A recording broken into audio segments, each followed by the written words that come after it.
Berbicara tentang amandemen Undang-Undang Dasar 1945 dan perubahannya, kita pernah melakukan 4 kali amandemen. Amandemen yang pertama dilaksanakan pada sidang umum MPR tahun 1999 pada tanggal 14 sampai 21 Oktober 1999.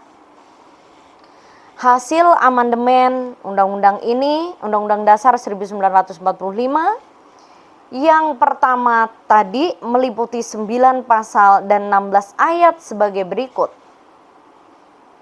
Yang pertama, Pasal 5 ayat 1, hak Presiden untuk mengajukan RUU kepada DPR. Kedua, Pasal 7, tentang pembatasan masa jabatan Presiden dan Wakil Presiden. Yang ketiga, Pasal 9 ayat 1 dan 2, Sumpah Presiden dan Wakil Presiden. Yang keempat, Pasal 13 ayat 2 dan 3, tentang pengangkatan dan penempatan duta. Pasal 4, yang kelima, Pasal 14 ayat 1, tentang pemberian grasi dan rehabilitasi. Selanjutnya, Pasal 14 ayat 2, tentang pemberian amnesti dan abolisi. Setelah itu pasal 15, pemberian gelar, tanda jasa, dan kehormatan lain. Selanjutnya pasal 17 ayat 2 dan 3, pengangkatan menteri.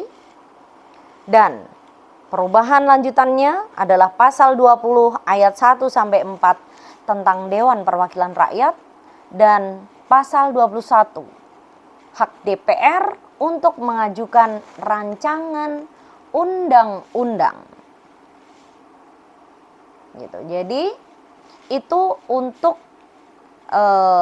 perubahan atau amandemen Undang-Undang Dasar 1945 yang pertama.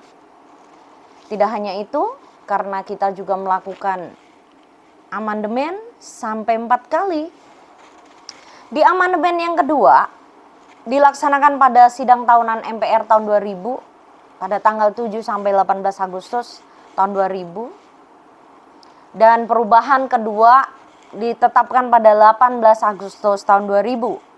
Hasil amandemen Undang-Undang Dasar 1945 yang kedua meliputi 27 pasal dalam 7 bab sebagai berikut.